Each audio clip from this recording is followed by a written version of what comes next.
जय श्री कृष्ण, राधे राधे। किसी गांव में एक बड़ा शिव मंदिर था। उस मंदिर के पास ही एक पेड़ था जिस पर एक गौरैया पक्षी का एक जोड़ा रहता था। वह हर रोज मंदिर में सुबह शाम होने वाली आरती सुनते और वह भी मंदिर में जाते और पूजा पाठ करते, भगवान भोलेनाथ की आराधना करते। वे दोनों पक्षी घंटों मंदिर में बैठे रहते और भगवान भोलेनाथ की भक्ति में लीन रहते। वह दोनों इतनी भक्ति में लीन रहते कि उन्हें आसपास का अपने तन का भी कोई होश नहीं रहता। उन पक्षियों का यही नियम था कि जब भी मंदिर में घंटी बजती, आरती होती, तो वह वहां पहुंच जाते और भगवान भोलेनाथ की आराधना करते। उसके बाद वह अपने बच्चों और अपने लिए दाने की तलाश करते। उसी मंदिर के बगल में थोड़ी दूर पर एक बुढ़िया माँ का घर था। बूढ़ी माँ के कोई संतान नहीं थी, उसके आगे पीछे कोई नहीं था। वह बूढ़ी माँ अकेले ही अपना जीवन व्यतीत कर रही थी और उस बूढ़ी माँ को पक्षियों से बहुत लगाव था। वह पक्षियों से बहुत प्रेम करती थी। वह उनके लिए रोज अपनी छत पर दाना डालती थी और पानी भी रखती थी। बूढ़ी माँ का यही रोज का नियम था। वह दोनों पक्षी भी बूढ़ी माँ की छत पर जाते, दाना चुगते और पानी पीते और उसमें से अपने बच्चों के लिए भी खाना ले आते। उनका जीवन ऐसे ही व्यतीत हो रहा था। उस बूढ़ी माँ के कारण उनका पेट पल रहा था और साथ ही वे आराम से भगवान भोलेनाथ की पूजा पाठ भी करते रहते। उन्हें कोई चिंता नहीं थी। एक दिन की बात है, वह बूढ़ी माँ बीमार हो जाती हैं और बिस्तर पकड़ लेती हैं। उनकी सेवा करने वाला तो कोई था ही नहीं, ना ही कोई दवा लाने वाला था। तो वह बूढ़ी माँ ऐसे ही बिस्तर पर पड़ी रहती है और वह अपनी छत पर दाना पानी नहीं डाल पा रही थी। जब गौरैया पक्षी का जोड़ा वहाँ आता है तो देखता है कि छत पर दाना पानी नहीं है। तो वह सोचने लगते हैं कि बूढ़ी माँ कहाँ चली गई। इसी तरह 2-3 दिन बीत जाते हैं। बूढ़ी माँ और कमज़ोर हो जाती हैं और एक दिन उनकी मौत हो जाती है। वह दोनों पक्षी देखते हैं कि बूढ़ी माँ का कुछ भी पता नहीं चल रहा था। छत पर दाना पानी भी नहीं डलता और वह दोनों पक्षी परेशान हो जाते हैं और वह बूढ़ी माँ को गांव में आसपास ढूंढने लगते हैं। ढूंढते ढूंढते दोनों पक्षी थक जाते हैं। तब चिड़िया कहती है कि हे स्वामी, उन बूढ़ी माँ का कोई पता नहीं चल रहा है। वह हमें दाना पानी देती थी और दूसरे पक्षियों की भी देखभाल करती थी। वह कहाँ गई? हमने उन्हें कितना ढूंढा पर वह हमें नहीं मिली। अब हम क्या करें?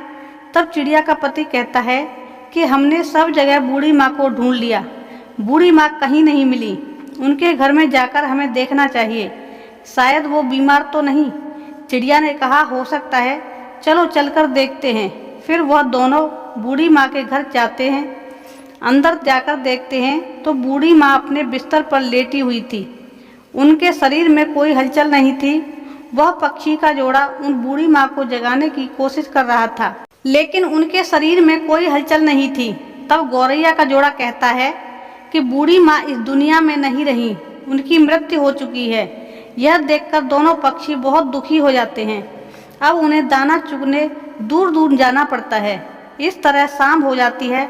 शाम को जब मंदिर की घंटी बजती है, वहाँ शिव जी की आरती होती है, तो वह दोनों पक्षी मंदिर में पहुँच जाते हैं और एक पैर पर खड़े होकर भगवान भोलेनाथ का जप करते हैं।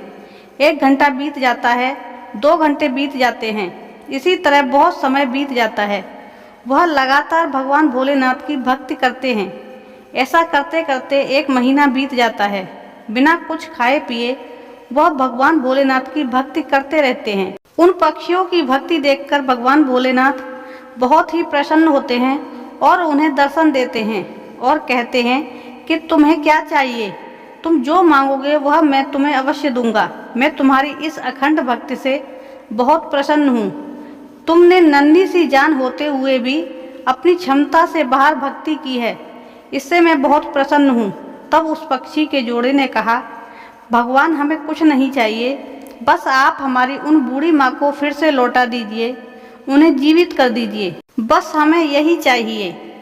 तब भगवान भोलेनाथ ने कहा, पक्षियों, यह सृष्टि का नियम है कि जो मर जाता है वह कैसे जीवित हो सकता है। मैं सृष्टि के नियम को कैसे तोड़ सकता हूँ। उस चिड़िया ने कहा, नहीं भगवान, हमें कुछ नहीं चाहिए, हमें तो हमारी बूढ़ी माँ ही चाहिए। तब भगवान भोलेनाथ ने कहा, अब उन बूढ़ी माँ का शरीर गल चुका है, उनमें से कीड़े निकलने लगे, उनका शरीर छत विछत हो गया है, मैं उन्हें कैसे जीवित कर सकता हूँ। तब वह दोनों हठ करने लगते हैं और कहते हैं कि हे भगवान, आपने हमें वचन दिया है कि हम जो मांगेंगे वह आप हमें देंगे, अब आप अपने वचन से पीछे हट रहे हैं। तब भगवान भोलेनाथ ने कहा, पक्षियों, तुम्हारे वचन के कारण मैं विवश हूँ। फिर भगवान भोलेनाथ ने बूढ़ी माँ के शरीर को ठीक किया और फिर से उनमें प्राण फूंक दिए। बूढ़ी माँ फिर से जीवित हो उठी। अपने सामने बूढ़ी माँ भगवान भोलेनाथ को देखकर भाव विभोर हो जाती हैं और वह बहुत प्रसन्न होती हैं और वे कहती हैं कि हे भगवान, मेरे जन्मों जन्मों के पाप और दुख आपके दर्शन मात्र से धुल गए। आपने मुझे दर्शन दिए हैं। हे प्रभु, मैंने ऐसे क्या कार्य किए जिससे आपने मुझे फिर से जीवित कर दिया था। भगवान भोलेनाथ ने कहा कि मैंने तुम्हें तुम्हारे कर्मों के कारण जीवित नहीं किया, मैंने तुम्हें इन दो पक्षियों के कारण जीवित किया है। इन दोनों पक्षियों ने मेरी निराधार भक्ति की, एक पैर पर खड़े होकर मेरी आराधना की, मैंने उन्हें आशीर्वाद दिया है, उन्हीं की वजह से आज तुम जीवित हो।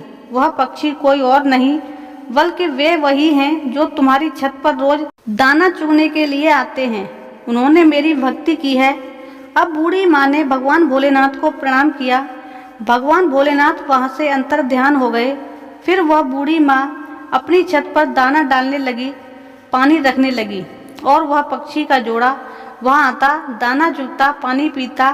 तब उस बूढ़ी माँ ने गौरैया के जोड़े से कहा कि हे पक्षियों, तुमने मुझे जीवन दान दिया है, भगवान भोलेनाथ की आराधना की है, अपने लिए कुछ न मांगकर मेरे लिए मांगा है। अब मैं चाहती हूँ कि अब तुम दोनों मेरे घर पर मेरी आंखों के सामने रहो। यह सुनकर दोनों पक्षी बूढ़ी माँ की बात मान लेते हैं और बूढ़ी माँ के घर आकर रहने लगते हैं। इसी तरह दिन बीतने लगते हैं और बूढ़ी माँ की चर्चा दूर दूर तक होने लगती है कि एक बूढ़ी माँ जो मरकर भी जीवित हो गई और उनमें अजीब सी शक्तियाँ भी आ गईं। अब इसी तरह बूढ़ी माँ के पास लोग अपनी दुख, परेशानी, बीमारियाँ लेकर आने लगे। वह लोग भगवान भोलेनाथ की पूजा पाठ करते और उनके दुख दूर हो जाते। धीरे धीरे बूढ़ी माँ की ख्याति दूर दूर तक फैल गई।